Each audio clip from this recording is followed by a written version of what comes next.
Didieji senovės ir šiuolaikinio pasaulio dvasiniai mokytojai laikėsi pažiūrų, kad didžiausia mūsų būties tiesa nėra vienos konkrečios religijos ar dvasinės tradicijos nuosavybė. Ji gali būti aptikta kiekvieno žmogaus širdyje.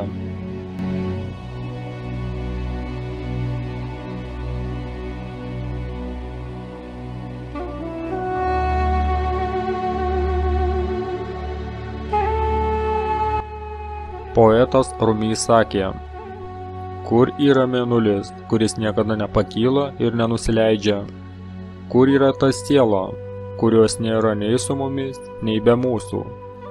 Nesakyk, kad jie čia ar ten.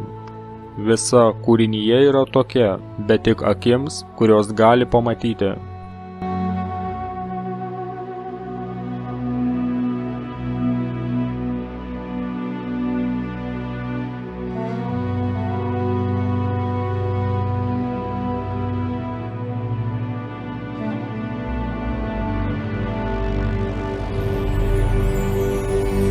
Samadhi.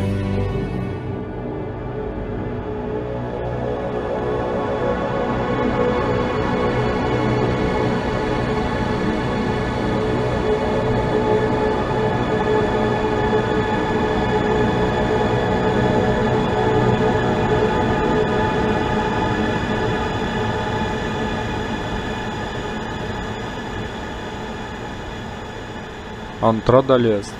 Tai nėra tai, ką tu galvoji.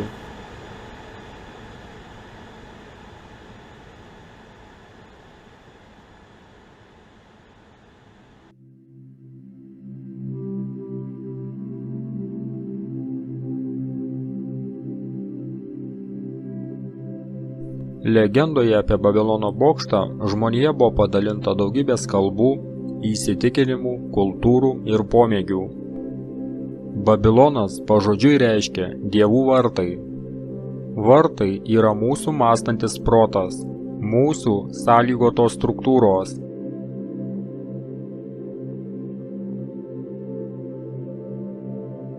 Tie, kurie suprato savo tikrąją prigimtį, savo esmę už pavadinimo ir formos ribų, yra supažindinti su didžiąja paslaptimi, kas slypi už šių vartų.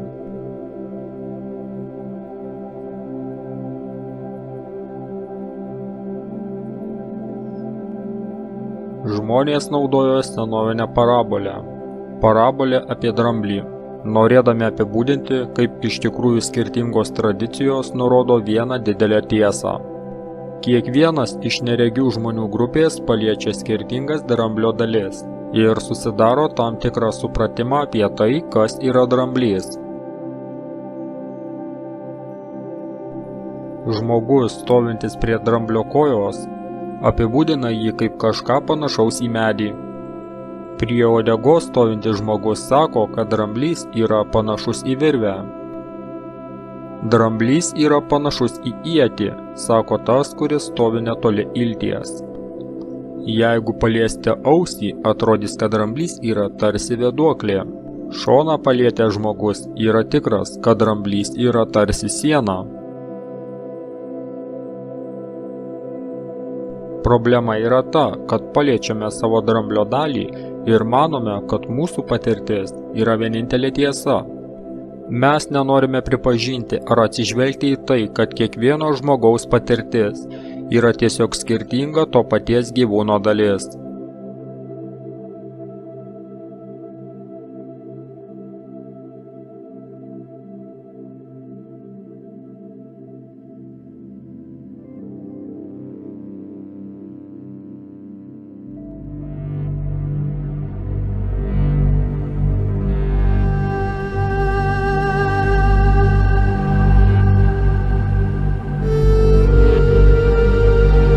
Amžinoji filosofija yra supratimas, kad visos dvasinės tradicijos turi vieną bendrą tiesą – mistinės ar transcendentinės tikrovės buvimą, kurios pagrindu atsirado visos dvasinės žinios ir mokymai.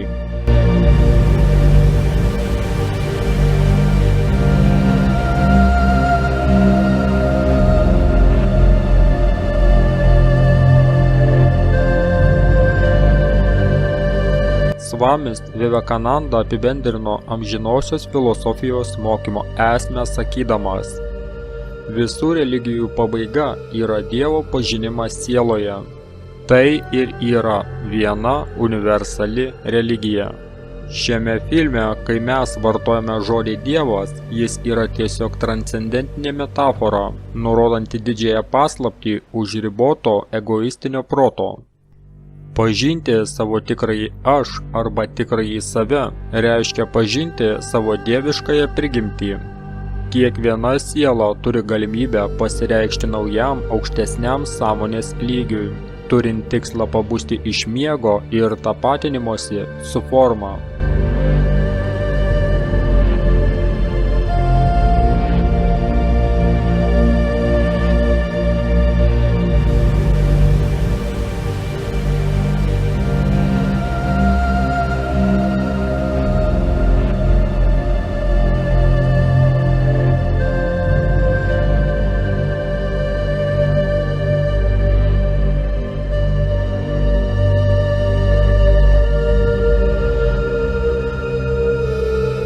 Rašytojas ir mistikas Aldousas Huxley, žinomas dėl savo knygos Gražus naujas pasaulis.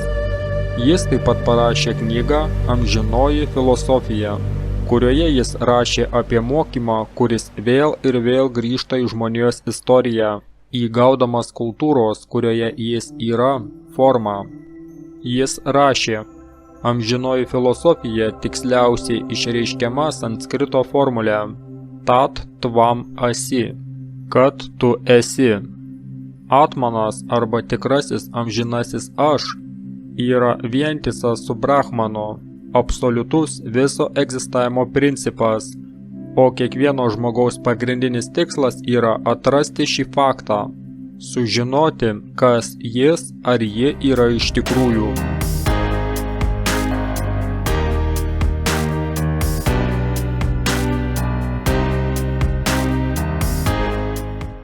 Kiekviena tradicija yra panašiai brangakmenio kraštinės, atspindinčias ypatingą tos pačios tiesos žvilgsnį, tačiau tuo pačiu kartojančias ir atspindinčias vieną kitą.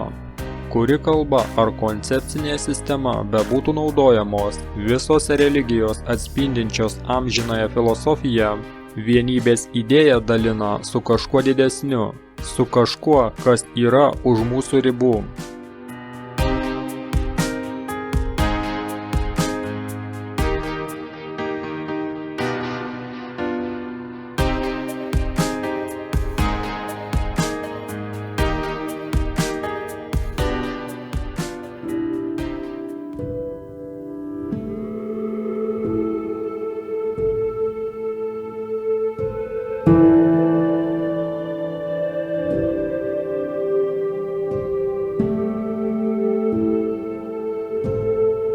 Visiškai įmanoma pasisemti naudingų mokymų ir integruoti iš vieno ar daugelio šaltinių, nesusitapatinant su jais.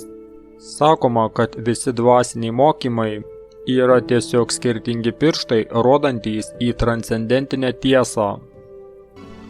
Jei mes savo patogumui laikysimės dogmų, mokymų, mes sustosime savo dvasinėme augime.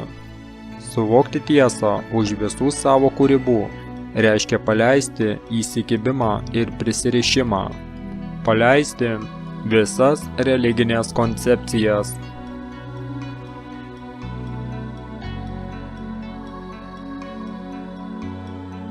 Iš ego požiūrio taško, pirštas rodantis į samadhį yra nukreiptas tiesiai į bedugnę. Kryžiaus Jonas pasakė: jeigu nori būti tikras, keliu kuriuo eini, tu turi užmerkti akis ir eiti tamsoje.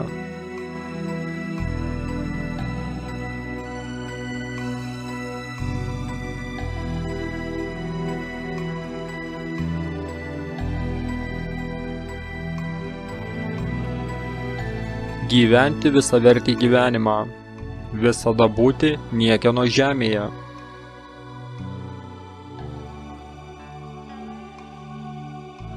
Būti pasiruošus numirti vėl ir vėl.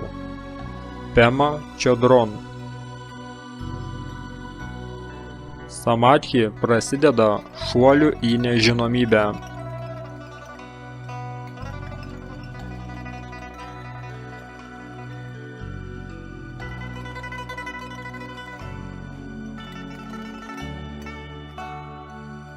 Senovės tradicijos teigia, kad norint pasiekti samadhi, žmogus turi perkelti sąmonės židinį nuo visų žinomų objektų, nuo visų išorinių reiškinių, nuo sąlygotų minčių ir jausmų prie pačios sąmonės, vidinio šaltinio, širdies arba prie savo būties esmės.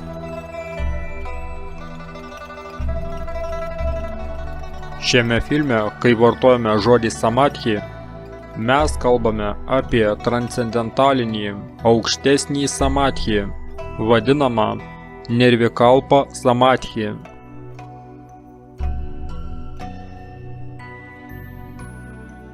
Nirvikalpa samadhi yra aš veiklos sustabdymas, visų rūšių paieškų ir veiklų. Mes galime kalbėti tik apie tai, kas atkrenta, kai mes artėjame prie jos. Ir kas vėl pasirodo, kai mes grįžtame iš šios būsenos. Čia nėra jokio suvokimo ar nesuvokimo. Nėra objekto ar neobjekto. Nėra sąmonės ir nesąmonės. Tai visiškai nesuprantama ir nesuvokiama protu. Kai aš vėl tampa aktyvus, pastebimas nežinojimas. Kažkas panašaus į naują gimimą ir viskas tampa nauja. Lieka tam tikras dieviškas aromatas, kuris dabar, judant šiuo keliu, išlieka ilgiau.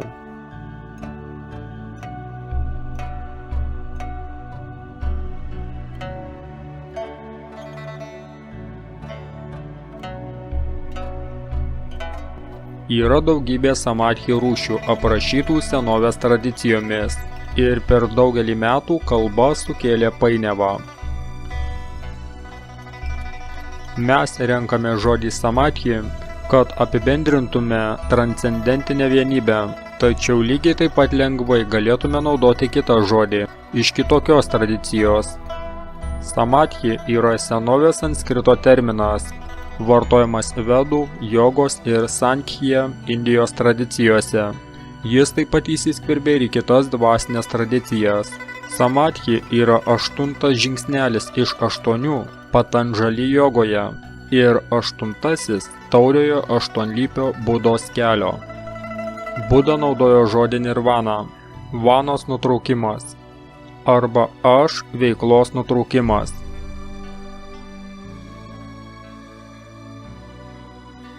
Patanžali apibūdina jogą arba samadhi kaip čita vriti nirodha, kas reiškia sanskrito kalboje proto apskritimo arba spiralės sustabdymas.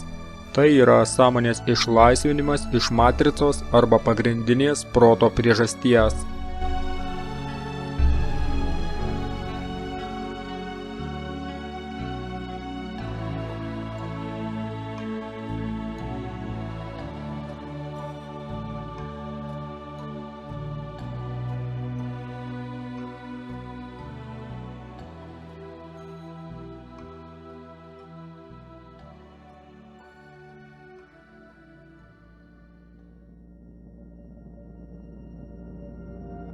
Samadhi nėra koncepcija, nes norint ją suvokti, reikia atmesti konceptualų protą.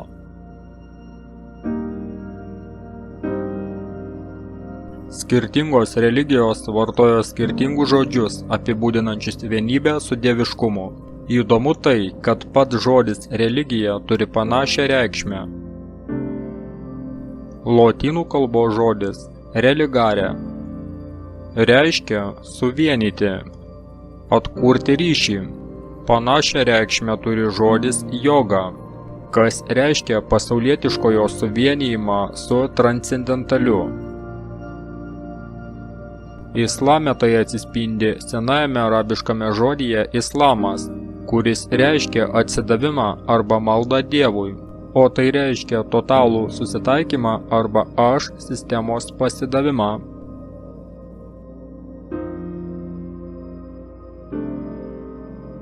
Tokie krikščionių mistikai kaip Šventasis Pranciškus Asyžietis, Šventoji Teresė arba Šventasis Kryžiaus Jonas kalbėjo apie šventą sąjungą su Dievu, Dievo karalystė viduje.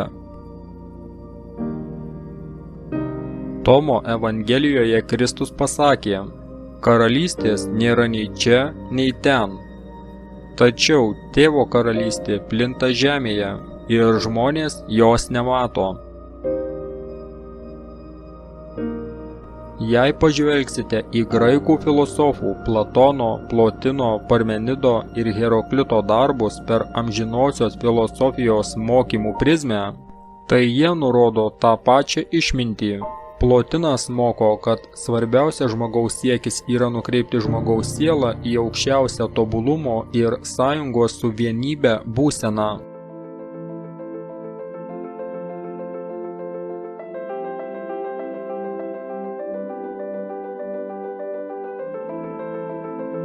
Šventasis ir šamanas iš Lakotos genties Juodasis briedis sakė, svarbiausia ramybė yra ta, kuri ateina į žmonių sielas, kai jie suvokia savo ryšį, vienybę su visata ir jos jėgomis. Ir jie turi suprasti, kad didžioji dvasia gyvena visatos centre, o šis centras yra visur. Jis yra kiekvieno iš mūsų viduje.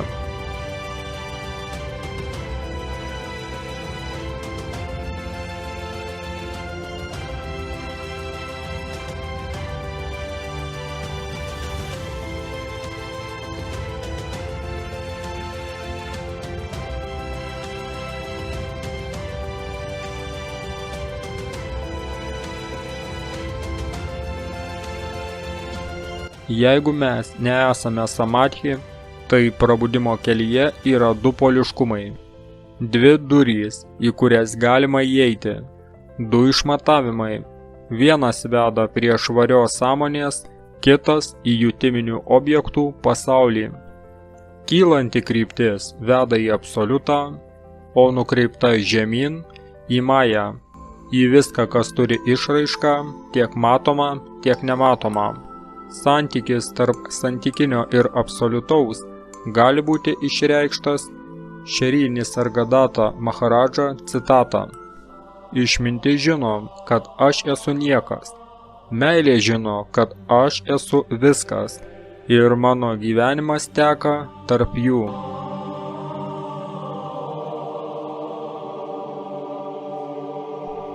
Iš tokios sąjungos gimsta nauja dieviškoji sąmonė.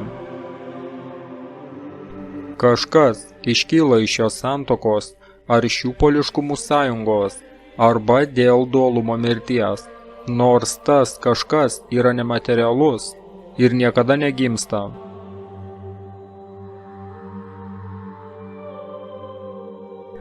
Sąmonė išsiskleidžia, sukurdama kažką naujo, sukurdama tai, ką galima pavadinti amžinosios filosofijos trejybę. Dievas Tėvas, transcendentinis, nežinomas ir nesikeičiantis, sudaro sąjungą su dieviškuoju materiškumu, atstovaudamas viskam, kas keičiasi. Toks ryšys lemia alcheminį virsmą, panašų į mirtį ir atgimimą. Vedų mokymuose dieviškąją sąjungą atstovauja dvi pagrindinės jėgos – Šiva ir Šakti. Istorijos eigoje įvairių dievų vardai ir veidai keitėsi, tačiau pagrindinės jų savybės išliko nepakitusios. Iš šios sąjungos gimsta nauja dieviškoji sąmonė, naujas buvimo pasaulyje būdas. Du poliškumai tampa nedaloma visuma, universali energija neturinti centro ir neturinti apribojimų. Tai gryna meilė. Nėra ko nei pelnyti, nei prarasti, nes ji visiškai tuščia ir visiškai užpildyta.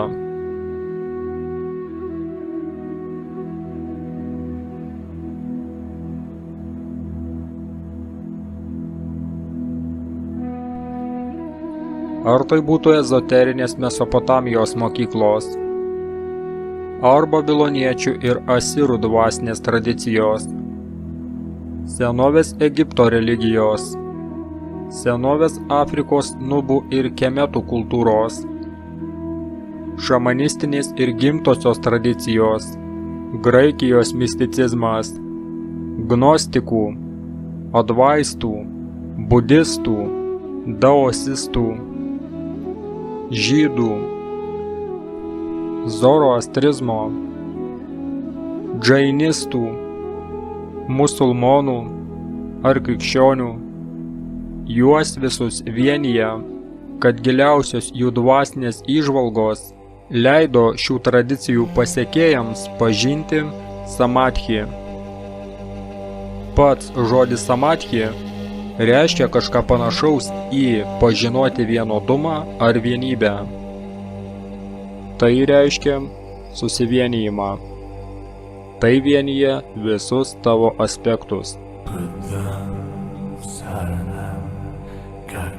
Tačiau nereikia priimti intelektualaus supratimo už tikrąjį samadhi supratimą. Tai yra tavo ramybė, tavo tuštuma, vienijanti visus gyvenimo spiralės lygius. Saranam gacchami, Buddham saranam gacchami.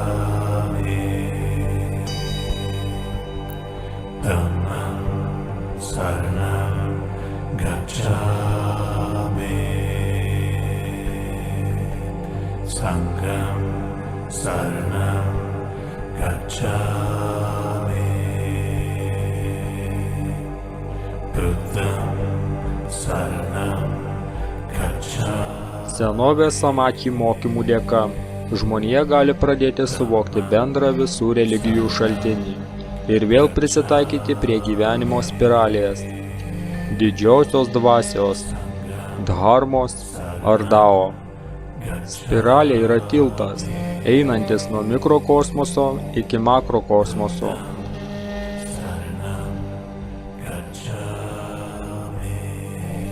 Nuo tavo DNR iki vidinio energijos lotoso, einančio per čakras, iki pačių galaktikų spiralių rankovių. Kiekvienas sielos lygis yra išreikštas spiralę kaip nuolat besivystančią šaką, gyvenančią, tyrinėjančią. Tikrasis samadhi yra visų tuštumos lygių suvokimas, visų sielos apvalkalų. Spiralė yra nesibaigiantis dvilypumo ir gyvenimo bei mirties ciklo žaidimas. Kartais mes pamirštame ryšį su šaltiniu.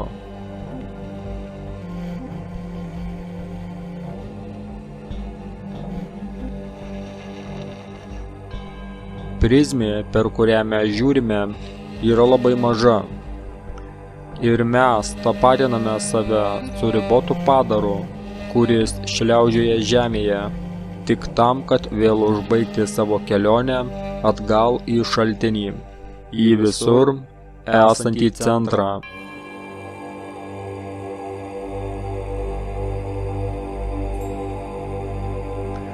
Huan Dzi pasakė, kai nebėra skirstymo tarp to ir šio, tai vadinama Dao ramybės tašku.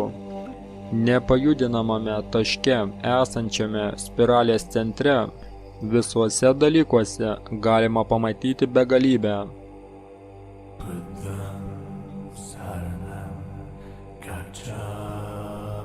Senovinė mantra Om Mani Padme Hum turi poetinę reikšmę. Žmogus prabunda arba atranda perlą lotoso viduje.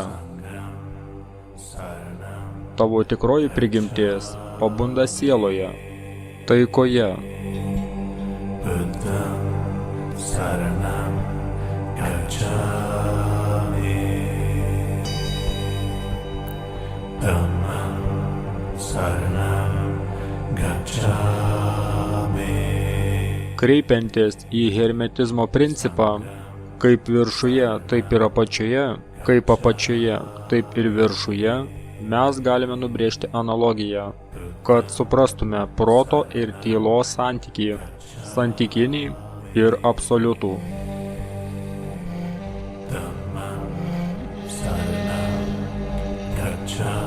Kelias vedantis į nekonceptualaus samadhi prigimties suvokimą, tai apeliacija į juodosios skylės analogiją. Juodoji skylė paprastai apibūdinama kaip erdvės sritis, kurioje gravitacinis laukas yra toks stiprus, kad nei šviesa, nei materija negali iš jo ištrūkti. Naujos teorijos rodo, kad visų objektų nuo mažiausių mikroskopinių dalelių iki makroskopinių formacijų, tokių kaip galaktikos, centre turi juodąją skylę arba paslaptingą išskirtinumą. Ryšium su šia analogija mes naudosime naują juodosios skylės apibrėžimą. Centras esantis visur.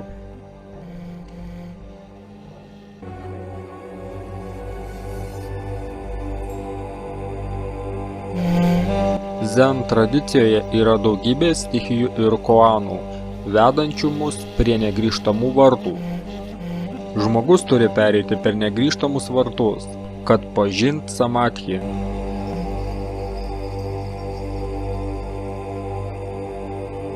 Įvykių horizontas yra riba laike ir erdvėje, už kurios įvykiai negali paveikti pašalinio stebėtojo. Tai reiškia, kad viskas, kas vyksta už įvykių horizonto, negali būti jums žinoma. Galime sakyti, kad juodosios skylės įvykių horizontas yra negrįžtamų vartų analogija. Tai yra riba tarp aš ir jo nebuvimo. Nėra aš einančio per įvykių horizontą.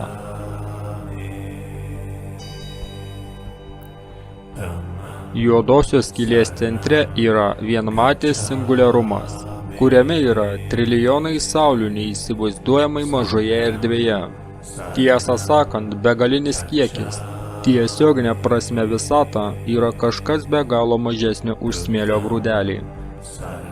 Singuliarumas yra kažkas, kas yra už supratimo ribų, už laiko ir erdvės. Remiantis fizika, judėjimas čia neįmanomas, kaip ir objektų egzistavimas. Kad ir kas tai bebūtų, jis nepriklauso suvokimo jutiminiam pasauliui, bet ir negali būti apibūdinta kaip kažkas nejudančio. Tai yra už judėjimo ir nejudėjimo ribų. Kai tu suvoki centrą esantį visur ir niekur, dualumas dingsta. Forma ir tuštuma. Laikas ir belaikiškumas. Tai galima pavadinti dinamišku nejudrumu arba užpildytą tuštumą, totalios tamsos centro viduje.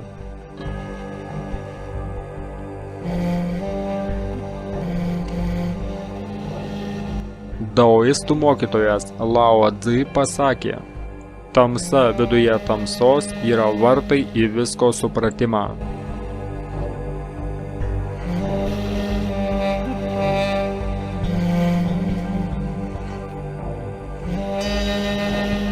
Rašytojas ir lyginamasis mitologas Josephas Campbellas pasakoja apie ciklinį simbolį, amžinosios filosofijos dalį, kurią jis vadina Axis Mundi, centriniu tašku arba aukščiausiu kalnu, atrama, aplink kurią sukasi viskas. Taškas, kuriame sujungta ramybė ir judėjimas. Iš šio centro auga didžiulis žydintis medis, Bodhi medis, jungiantis visus pasaulius.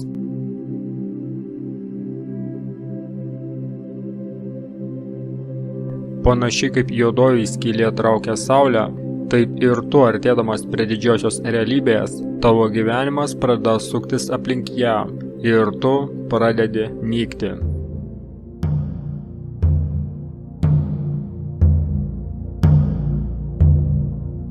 Artėjant prie tikrojo aš, ego sistemą apima baimė. Baimė sargybinių užduotis prie vartų – išbandyti keliautojus. Žmogus turi būti pasiruošęs susitikti su savo didžiausiomis baimėmis ir tuo pačiu priimti jame slypinčią jėgą. Išryškinti pasąmoningą baimę ir viduje paslėptą grožį.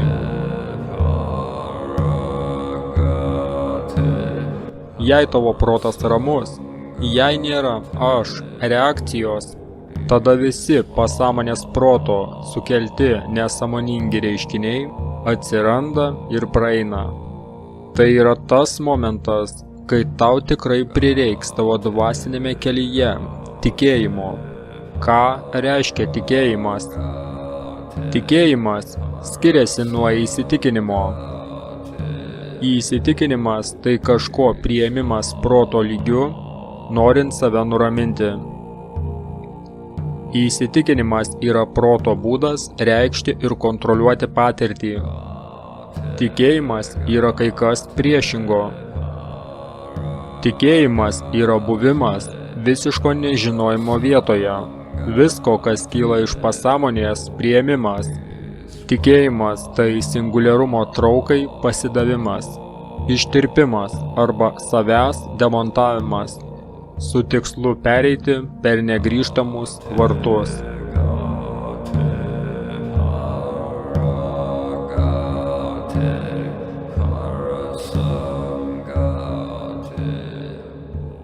Galaktikos evoliucija ir struktūra yra glaudžiai susijusi su jos juodosios skylės apimtimi.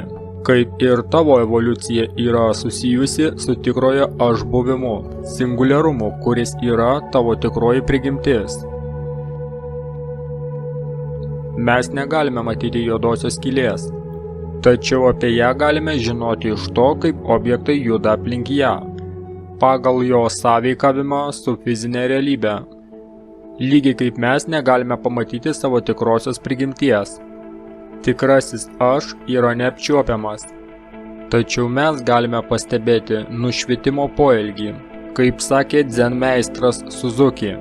Griežtai tariant, nėra nušvitusių žmonių, yra tik nušvitę poelgiai.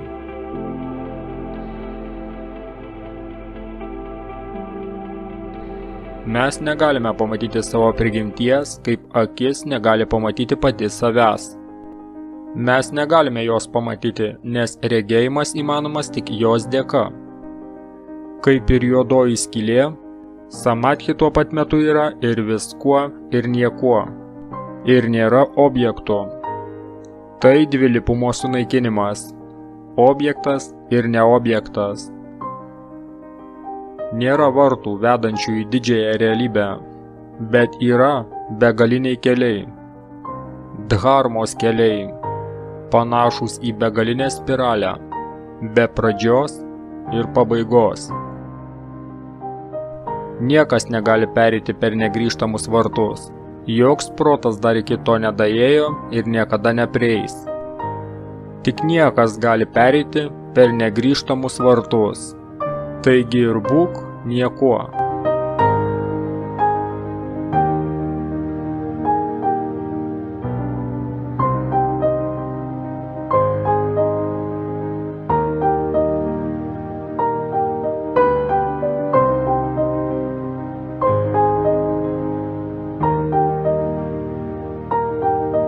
Samadhi tai kelias be kelio, auksinis raktas. Tai yra mūsų tapatybės su aš sistemomis, skirstančiomis mūsų vidinį ir išorinį pasaulius pabaiga.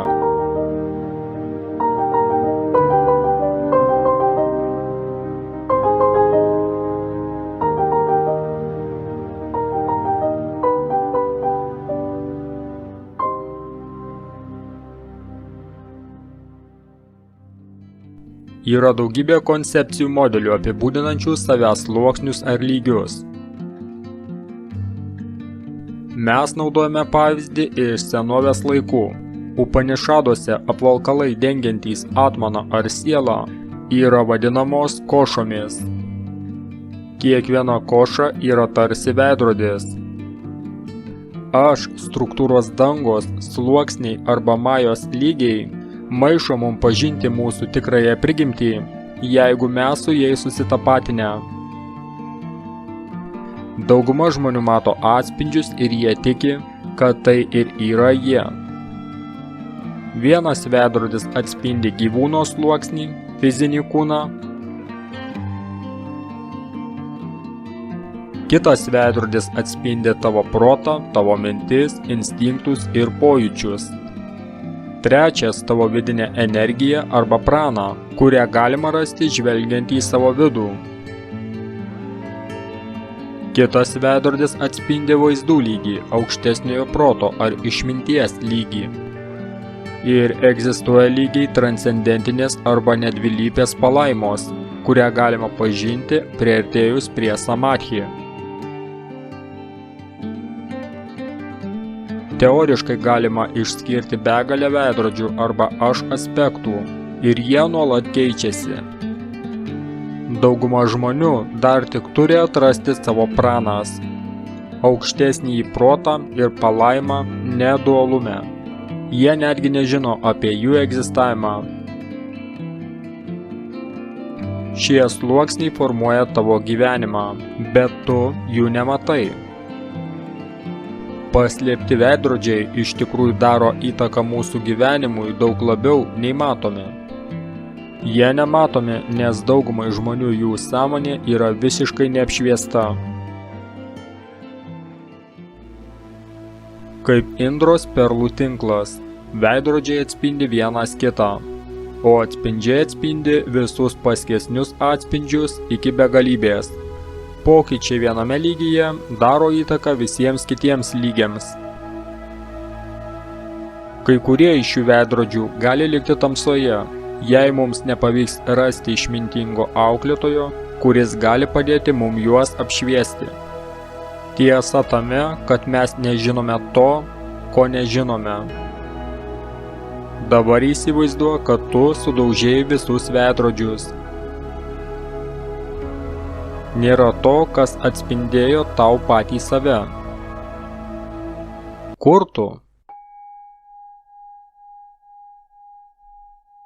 Kai protas nuraminamas, veidrodžiai nustoja atspindėti. Daugiau nėra jokių daiktų ar objektų. Tačiau nepainiokite pirminės būsenos su nebūties būsena. Tikrasis aš nėra kažkas, bet ir nėra niekas.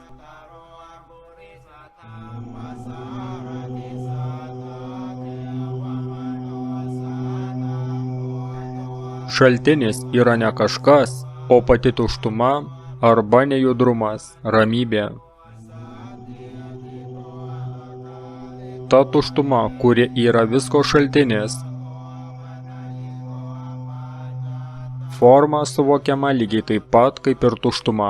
Tuštuma patiriama lygiai taip pat kaip ir forma. Šaltinis – didžioji kūrybos buveinė, turinti visas galimybės.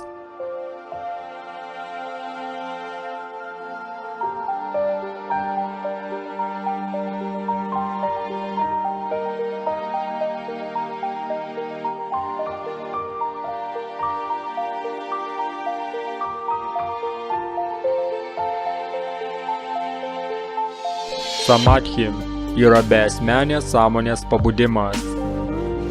Lygiai taip pat, kai pabundi iš sapno ir supranti, jog viskas, ką sapnavai, vyko tavo galvoje. Patyrę samadhi, tu supranti, kad viskas šiame pasaulyje vyksta energijos ir sąmonės sluoksniuose. Visa tai veidrodžiai veidrodžiuose. Sapnai sapnuose. Bet tu, kuris tavo manymu ir esi, yra ir sapnas, ir pats miegantysis.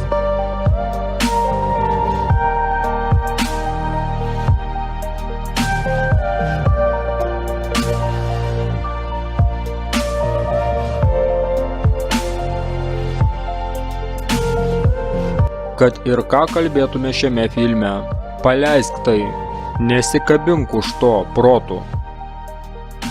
Sielai sapnuojasi sapnas, sapnas apie tave. Sapnas tai viskas, kas keičiasi, bet yra galimybė pažinti nesikeičiantį.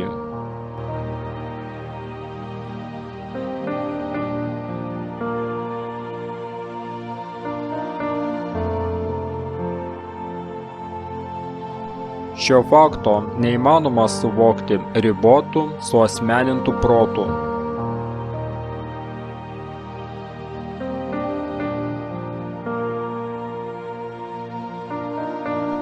Kai grįžtame iš nirvikalpo samadhi, veidrodžiai vėl pradeda atspindėti ir tampa aišku, kad pasaulis, kuriame tu galvoji, kad gyveni, iš tikrųjų esi tu, neribotas tu, kas yra tik laikinas atspindys, o tu, suvokdamas savo tikrąją prigimtį, kaip viso to šaltinis, kas egzistuoja. Šis aukštesnio proto žvilgsnis, tik gemalas, pradžna arba pažinimas, yra tai, kas gimsta iš samadhi. Pagal Jono Evangeliją, chokma arba išmintis kyla iš tuštumos. Šis išminties grūdas be galo mažas, tačiau tuo pat metu jis apima visą būtį, likdamas nepajudinamas, kol veidrodžių karalystėje neįgaus formos, vadinamos bina, aukštojo proto sukurtomis įsčiomis, suteikiančiomis formą užgimstančiai Dievo dvasiai.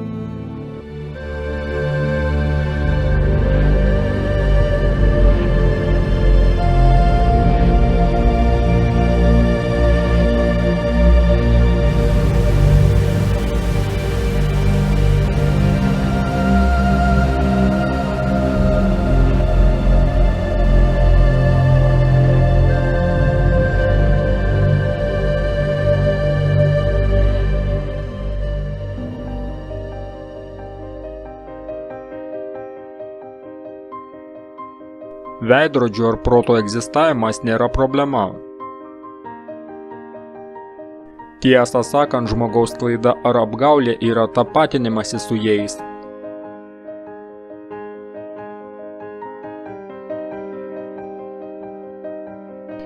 Ši iliuzija, kad esame ribotasis aš ir yra maja. Jogos mokymai sako, kad norint pasiekti samadhi, žmogus turi stebėti meditacijos objektą, kol jis neišnyks, kol tu dingsi jame arba jis tavyje.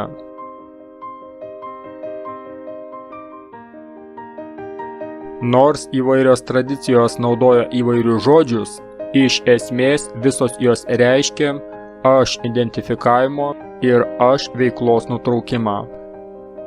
Buda visada kalbėjo apie tai, kas mes nesame. Jis patarė tiesiogiai ištirti aš sistemos darbą. Jis nesakė, kas yra samadhi, išskyrus tai, kad tai buvo visų kančių pabaiga.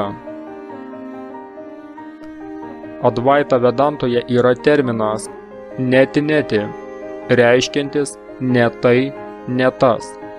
Žmonės einantys savirealizacijos keliu tiria savo tikrąją prigimtį arba brahmano prigimtį. Pirmiausia, jie randa, kuo jie nėra. Analogiškai krikščionybėje. Šventoji Teresė Avilietė pasiūlė kitokį požiūrį į maldą, neigimo kelią arba vie negatyvą, tylos malda, pasidavimo ir vienybės malda, kas yra vienintelis būdas priartėti prie absoliuto. Dėl šio laipsniško atsijojimo proceso žmogus išmeta viską, kas nenuoseklų ir kintama.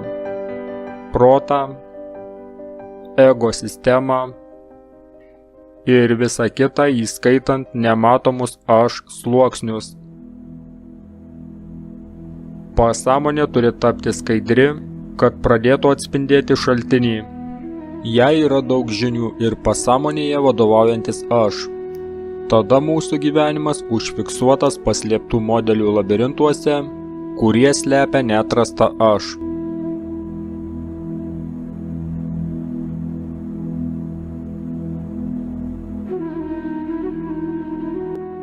Kai sužinoma, kad visi aš sluoksniai yra tušti, tada tu tampi laisvas nuo aš, laisvas nuo visų sąvokų.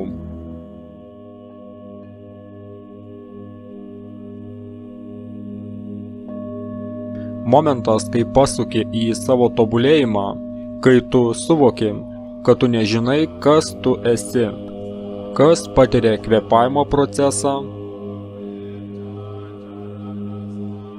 kas patiria skonį, kas patiria dainavimo patirtį, ritualų, šokio, kalnų, stebėtojo stebėjimas, kontempliavimas į kontempliuojantįjį. Iš pradžių, kai tu stebi kontempliuojantįjį, tu pamatysi tik tai netikrąjį aš, bet jei nepasiduosi, jis pasitrauks. Tiesiogiai tyrinėk tą, arba kas išgyvena. Nemirksėdamas, pradurdamas, skverbdamasis su visomis savo būties jėgomis.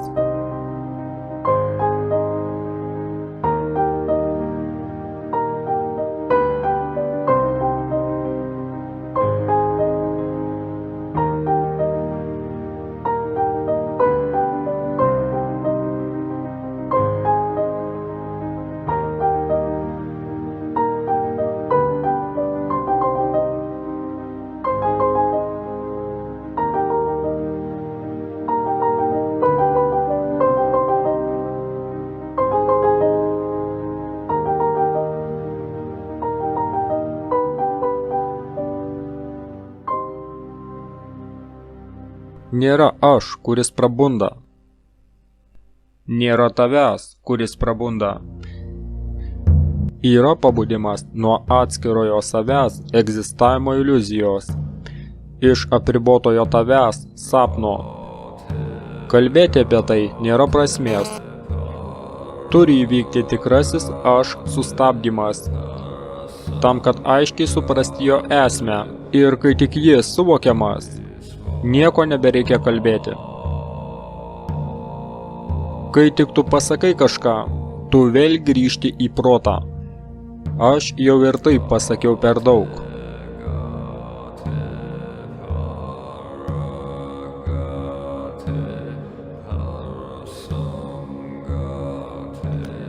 Paprastai yra 3 sąmonės būsenos: pabudimas, sapnavimas ir gilus miegas. Samadhi kai kada vadinam 4 būseną. Bazinė sąmonės būsena.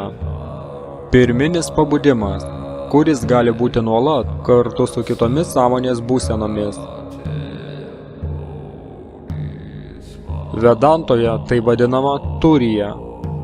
Kiti turijos pavadinimai – tai Kristaus sąmonė, Krišnos sąmonė, Budos prigimtis arba Sahadža Samadhi. Sahadža Samadhi, tikrasis aš, yra kartu su visomis kitomis žmogaus funkcijomis. Nejudrumas yra judėjimo nebuvimas kintančiuose reiškiniuose spiralės centre. Mintys, jausmai, pojūčiai ir energija sukasi aplink ją periferijoje. Tačiau nejudrumo laipsnis arba aš būsena išorės veiklos metu nesikeičia, lygiai taip pat kaip meditacijoje. Gali būti, kad tikrasis aš bus netgi gilaus miego metu. Taigi tavo supratimas aš esu niekur nedings, netgi kai sąmonės būsenos keisis.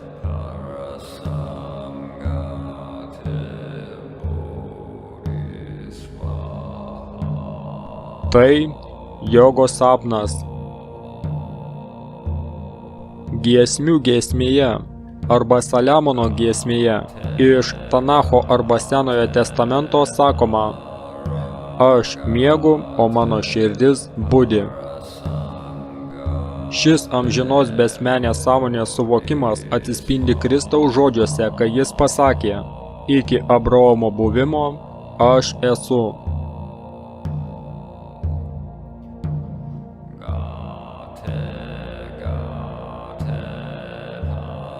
Viena sąmonė spindi per begalinį skaičių veidų ir formų.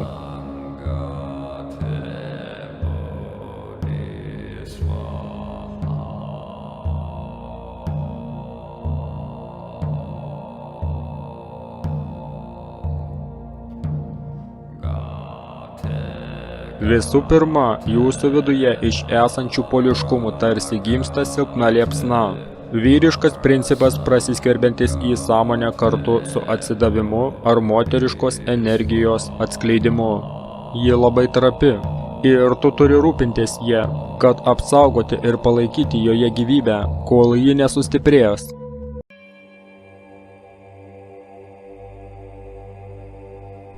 Samadhi yra belaikė sąmonės būsena ir vystymosi proceso žingsnis, kažkas gyvo ir besivystančio laike.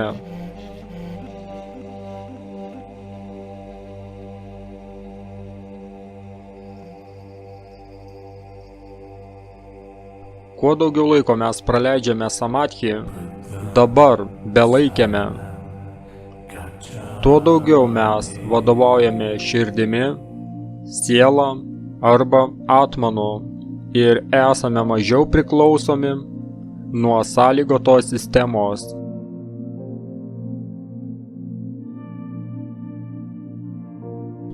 Tokiu būdu žmogus išsilaisvina iš primityvaus proto, išsilaisvina iš patologinio minčių srauto, vidinė struktūra keičiasi.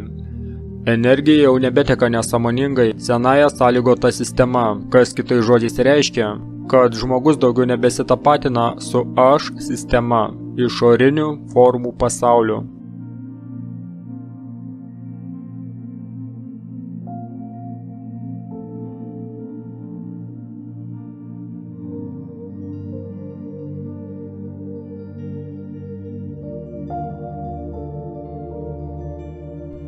Norint pažinti samadhi, reikia tiek daug pastangų, kad tai tampa visišku savęs atidavimu. Ir tai ant tiek viską praryja, kad reikalauja totalių visos tavo būties pastangų, visos tavo energijos. Tai pastangų ir grąžos balansas. Yin ir yang. Kažkas panašaus į pastangas be pastangų.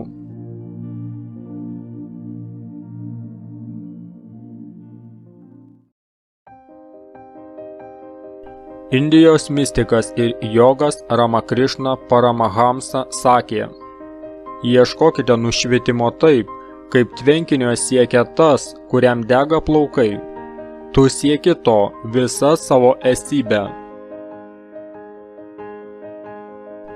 Praktikos metu norint įveikti ego, reikalinga didžiulė drąsa, budrumas ir atkaklumas, kad palaikyti užgimusio vaisiaus gyvybę. Kad vėl negrįžtumėte prie šio pasaulio modelių, mums reikia pasirengimo eiti prieš srovę, prieš neišvengiamą matricos sunaikinimą ir gniuždantį samsaros ratą. Kiekvienas įkvėpimas, kiekviena mintis ir kiekvienas veiksmas turi būti nukreipti į šaltinio pažinimą. Samadhi nėra suvokiamas dėl pastangų, tačiau jis nėra ir be pastangų. Paleisk pastangas ir nepastangas. Šis dvilypumas egzistuoja tik galvoje. Tikrasis samadhi supratimas yra toks paprastas, universalus, kad jo neįmanoma perteikti dualistinio požiūrio kalbos pagalba. Yra tik viena pirmapradė sąmonė, pabundanti kaip pasaulis, tačiau ją slepia daugybė proto sluoksnių.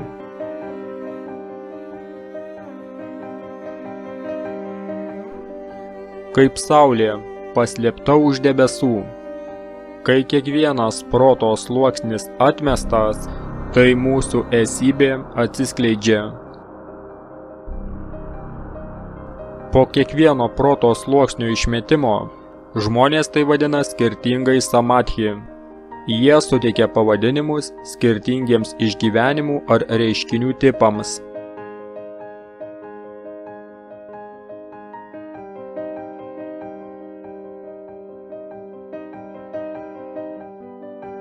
Samadhi yra toks paprastas, kad kai tau pasakoma, kas tai yra ir kaip tai suprasti, protas to niekada nesupras. Tiesą sakant, samadhi nėra paprastas ar sudėtingas. Protas jį daro tokiu. Kai nėra proto, nėra problemų, nes protas yra tas, kuris turėtų sustoti prieš patiriant samadhi. Tai nėra kažkas, kas nutiktų staiga.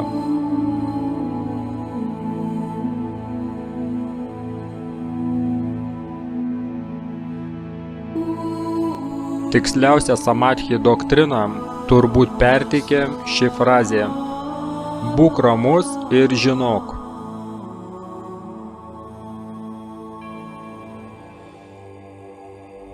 Tyla yra Dievo kalba. Visa kita neteisingas vertimas. Kaip perteikti ramybę žodžiais ir vaizdais? Kaip perteikti tylą, kuriant triukšmą? Užuot kalbėjęs apie samadhi kaip intelektualinę koncepciją, šis filmas yra gana ryžtingas neveikimo raginimas. Kvietimas medituoti, vidiniai tylai ir maldai. Kvietimas sustabdyti.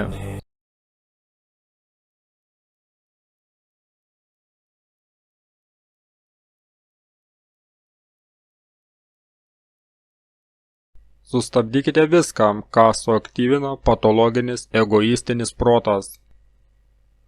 Būk ramus ir žinok.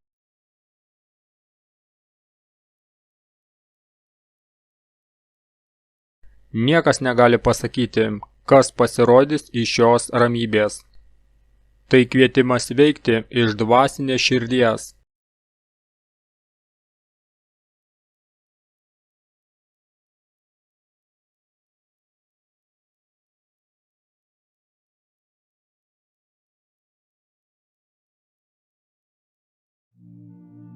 Tai tarsi prisiminimas kažko primityvaus. Siela pabunda ir prisimena save. Ji buvo mieganti keleivė, tačiau dabar tuštuma buvo pažadinta ir suvokė save visuose daiktuose.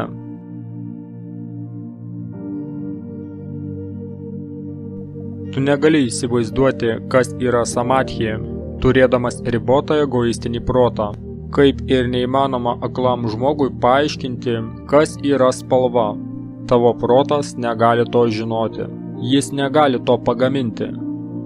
Pažinti samadhi reiškia pamatyti naujai. Matyti ne atskirus objektus, o atpažinti tą, kuris mato.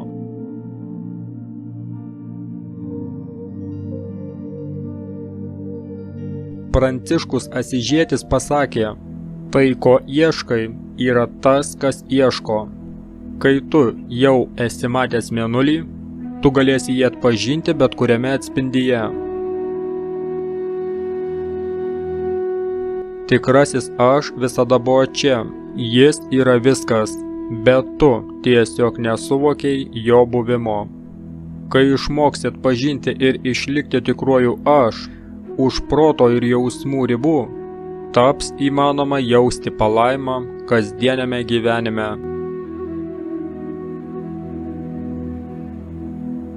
Mes patys tampame palaimą.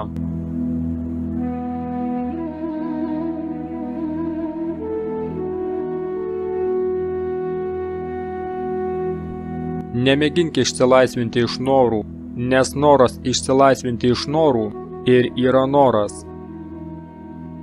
Nėra prasmės stengtis nejudėti, nes bet koks noras yra judėjimas. Suvok visada egzistuojantį nejudėjimą. Būk nepajudinamas ir žinok.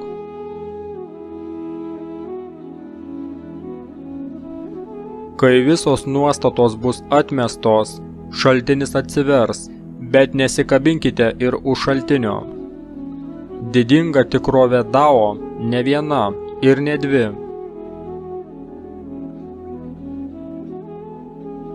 Ramana Maharshi pasakė, aš esu vieningas. Jeigu tai apribota, tai yra ego. Jeigu neribota, tai yra begalinė ir didinga tikrovė.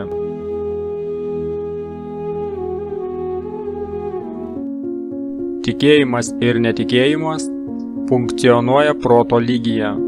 Jie reikalauja žinių, bet jeigu tu pradėsi savo asmeninį tyrinėjimą, tyrinėdami visus savo būties aspektus, ieškodami to, kuris tyrinėja, jei esi pasirengęs gyventi pagal principą, ne mano, bet tebūnie tavo valia, jei esi pasirengęs keliauti anapus visų žinių, tada galimai tu pasieksi tai, ką aš bandžiau parodyti. Tik tada tu suvoksi gilėje paslaptį ir grožį tiesiog, kad esi.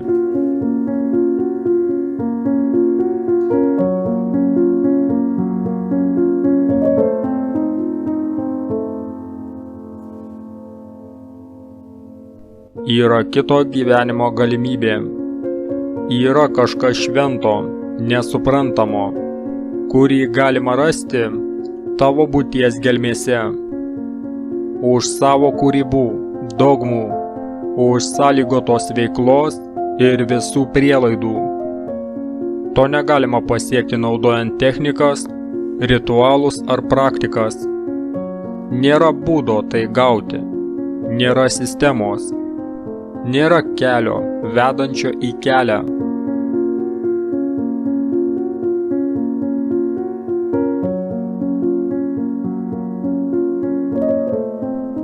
Kaip sakoma dzen tradicijoje, atrask tikrąjį savo veidą iki savo gimimo. Tai nereiškia kažko pridėjimo prie savęs. Tai reiškia tapti šviesa pačiam sau. Šviesa išsklaidančia savęs iliuziją.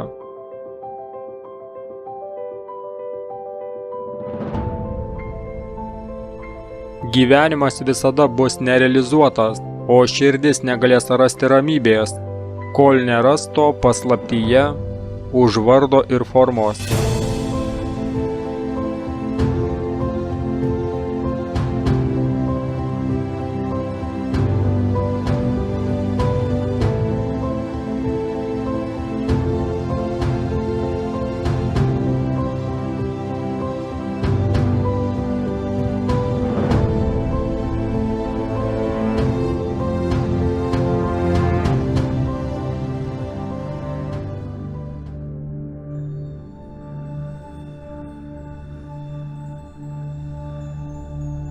Būk ramus ir žinok, kad aš esu Dievas.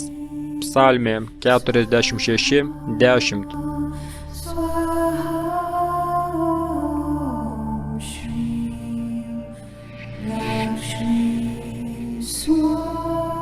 Pažinti tikrąjį aš reiškia būti ramybėje. Ramana Maharshi.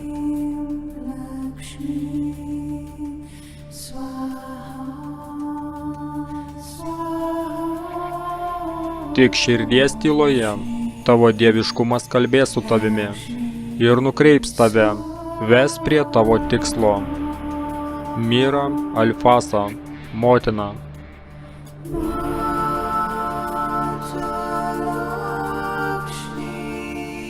Išlaisvink save nuo visko, leisk protui būti ramiu. 10 000 dalykų iškyla ir išnyksta, o tikrasis aš stebi šį ratą. Jie auga, vystosi, o vėliau grįžta prie šaltinio. Grįžimas į šaltinį yra ramybė, kuri ir yra tavo kelias. Lao Tzu.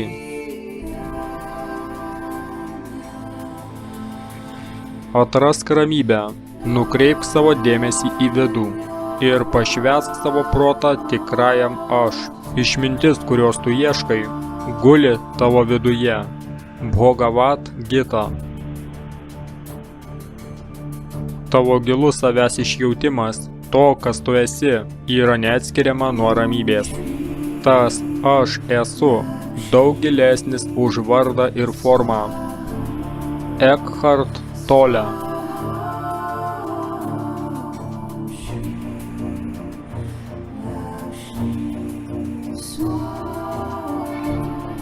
Niekas šioje kūrinyje nėra panašiau į Dievą, nei tyla. Meister Eckhart.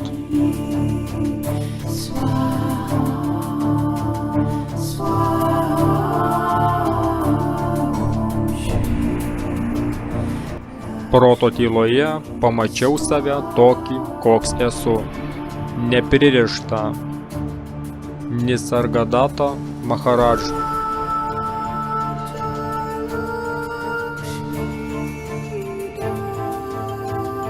Leisk tylai nuvesti tave prie gyvenimo šaltinio. Rumi.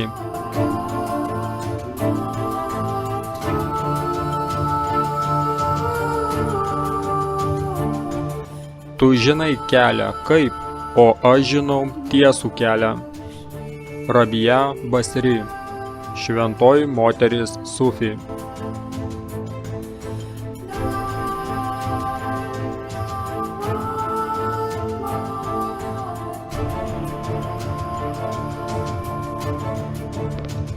Supratimo paslapties reikia ieškoti tyloje. Zhu Huangji.